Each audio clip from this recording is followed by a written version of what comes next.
উত্তর দিনাজপুরের ইসলামপুরে দিল্লি যন্তর মন্তরে আন্দোলনরত পরীক্ষার্থী ও ছাত্রছাত্রীদের ওপর পুলিশের লাঠিচার্জ এবং নিট সহ বিভিন্ন সর্বভারতীয় পরীক্ষায় দুর্নীতির অভিযোগের প্রতিবাদে বিক্ষোভ মিছিল অনুষ্ঠিত হয়। বৃহস্পতিবার ইসলামপুর বাস টার্মিনাস থেকে শুরু হওয়া এই প্রতিবাদ মিছিল শহরের বিভিন্ন গুরুত্বপূর্ণ রাস্তা পরিক্রমা করে। মিছিলে ছাত্রছাত্রী, পরীক্ষার্থী ও যুব সমাজের প্রতিনিধিরা অংশ নেন। তাদের হাতে ছিল বিভিন্ন দাবি সংবলিত প্লাকার্ড ও ব্যানার। বিক্ষোভকারীদের দাবি, দেশের শিক্ষা ব্যবস্থায় স্বচ্ছতা ফিরিয়ে আনতে হবে, প্রশ্নপত্র ফাঁসের মতন ঘটনায় জড়িতদের বিরুদ্ধে কঠোর ব্যবস্থা নিতে হবে এবং কেন্দ্রীয় শিক্ষামন্ত্রী ধর্মেন্দ্র প্রধানের পদত্যাগ নিশ্চিত করতে হবে। আন্দোলনকারীদের অভিযোগ, দিল্লিতে শান্তিপূর্ণভাবে আন্দোলনরত পরীক্ষার্থীদের ওপর পুলিশের লাঠিচার্জ গণতান্ত্রিক অধিকারের পরিপন্থী। এর মাধ্যমে শিক্ষার্থীদের ন্যায্য দাবি ও প্রতিবাদের কণ্ঠরোধের চেষ্টা করা হয়েছে বলে তাদের অভিযোগ। আজকের এই ছাত্রদের দীর্ঘদিনের যে বঞ্চনা, সাধারণ মধ্যবিত্ত পরীক্ষা দিচ্ছে, আমরা অদ্ভুতভাবে দেখলাম বারে বারে আমাদের দেশের সরকার এবং যে সংস্থাকে দিয়েছে তারা প্রশ্নপত্র ফাঁস করে দিচ্ছে। সেই জায়গা থেকে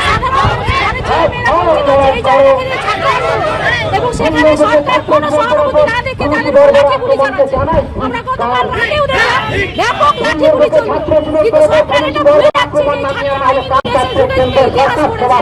আজকেও কিন্তু তারা এই নিট কেলেঙ্কারির ইতিহাস করবে, এটা কিন্তু সরকার ভুলে যাচ্ছে। আমরা মনে করিয়ে দিতে চাই, দিল্লিতে যেমন আন্দোলন চলছে, দেশের প্রত্যেকটা কোনায় কোনায় এই আন্দোলন দরকার।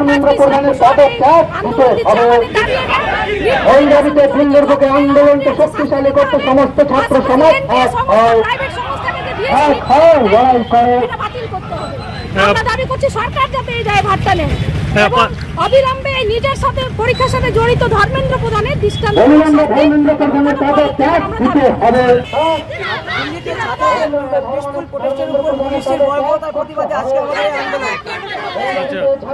এই যে ছাত্র আন্দোলন শিক্ষামন্ত্রীর পদত্যাগ দাবি করছেন কেন?